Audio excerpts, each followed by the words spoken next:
Ever wondered what it really takes to own a casino? It's a fascinating mix of high-stakes real estate, strict regulations, and daily mathematical operations. First, you face massive upfront capital expenditure. Buying land, securing a gaming license, and building the facility requires significant initial financing. This makes casinos a heavy real estate and legal play. You are investing in a highly restricted physical asset that hopefully appreciates over time. Most owners do not buy cash, they use heavy leverage in major corporate loans. Because of this high initial debt, the horizon for profitability is long. A new casino often takes years just to break even on its initial capital investment. Your capital budget splits into two main areas: physical infrastructure and what the industry calls gaming floor technology. Gaming technology stands for slot machines, electronic tables, and cage management software, everything required to keep the games running legally. These items wear out or become technologically obsolete fast and must be replaced every few years to keep players engaged. To fund this, smart owners set aside 5 to 7% of total gaming revenue every single month into a dedicated capital reserve fund. This introduces a unique dynamic, the separation of the hospitality operations from the core gaming floor business. Often, managing the hotel tower in restaurants requires a completely different operational strategy than managing the slot floor in table games. Owners frequently pay massive regulatory compliance costs just for the right to operate their gaming licenses each year. These regulatory and tax fees typically eat up 10 to 40% of your gaming revenues right off the top, depending on the jurisdiction. But in exchange, you gain a government-protected monopoly or duopoly in a specific geographic market. The central economic choice for an owner is whether to target high-end VIP players or focus on volume from the mass market. Focusing on the mass market means stable margins, but it leaves you entirely responsible for massive marketing and entertainment spending to draw crowds. The economics also vary drastically by asset class. Building a regional locals casino costs a fraction of building a multi-billion-dollar destination integrated resort. Integrated resorts require much higher investment per square foot, targeting international travelers with non-gaming attractions. Regional casinos cut out the fancy theaters and stadiums to optimize operational and construction efficiency. No matter the asset type, once the doors open, you enter the highly volatile world of daily gaming volume and statistical variance.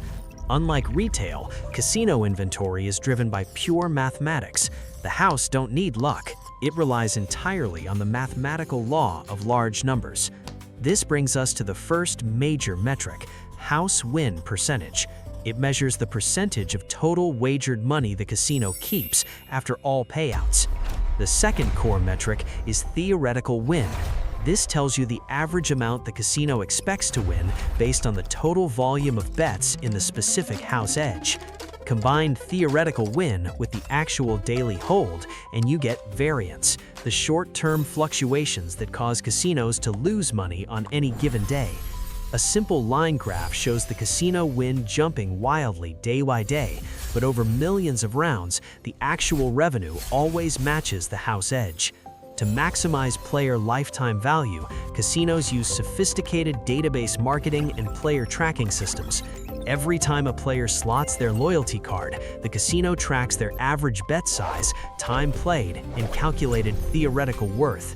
This practice allows hosts to issue comps, like free steak dinners or suites, tailored exactly to the player's value. However, catering to high rollers introduces major credit risks, especially when casinos issue large markers for table play. If a high roller defaults on a multi-million-dollar marker, it can completely wipe out the monthly gaming profit of the entire property. While gaming floor brings in the highest margins, integrated resorts rely heavily on non-gaming revenue streams, like hotels, restaurants, and retail stores. Food, beverage, and entertainment can account for up to 40% of a destination casino's total incoming revenue.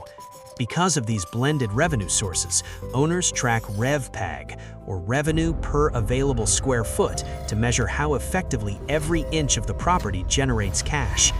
Every casino judges its metrics against a local market set, tracking its fair share of gaming drop against direct regional competitors. If your market penetration index is over 100, it means your casino floor layout and marketing are outperforming the local market. Falling below 100 means your competitors are offering better promotions or newer slot products. But pulling in players gets complicated due to the rise of digital sportsbooks and iGaming platforms, which compete for screen time. Digital expansion requires massive upfront customer acquisition costs, often diluting short-term corporate profit margins. This is why casinos fight hard to link their land-based loyalty rewards directly with their digital betting apps. Tracking net gaming revenue helps owners calculate what they actually keep after paying out digital promotional free play. Capturing gaming volume is half the battle. Next, we must examine the intense operational costs required to keep the building secure. A casino's cost structure is heavily weighted towards operating expenses, broken down into fixed and variable buckets. Fixed costs don't change whether the floor is empty or packed. You must pay 24/7 security, advanced surveillance teams, and high fixed gaming taxes regardless. Variable costs, however, track your player volume directly. More players mean more dealers, complimentary drinks, slot floor hosts, and cage cashiers. By far, the single largest operating expense in any casino is labor. It frequently gobbles up 35 to 50% of total operating revenues due to mandatory dealer-to-table ratios. Managing dealer shifts efficiently against weekend peak hours is the hardest part of managing casino profitability. If foot traffic drops unexpectedly, you still have to pay the scheduled pit bosses and surveillance crew, hurting your margins. Utilities are another massive line item. Keeping thousands of slot machines flashing and the entire floor perfectly cooled eats up massive energy budgets. Modern owners invest heavily in smart analytics that automatically adjust HVAC zones based on real-time slot machine heat mapping. For full-service properties, complimentary high-roller suites and dining are another massive necessary drain on operations. Keeping the player reinvestment ratio between 20 and 25% requires rigorous control over who gets comped. Skimping on slot floor upgrades to save quick cash is a common dangerous trap for novice casino owners. Outdated slot machines lower the property's appeal, forcing players to migrate to newer properties down the road. General and administrative costs cover essential corporate overhead, anti-money laundering compliance fees, and extensive legal teams. Regular compliance audits and strict anti-money laundering protocols add mandatory layers to your fixed administrative overhead. When you subtract all these direct operational costs from your total revenue, you arrive at gross operating profit, or GOP. It shows how efficiently the manager runs the venue. GOPPAR takes this further by measuring gross operating profit per gaming position, giving owners a true picture of operational efficiency.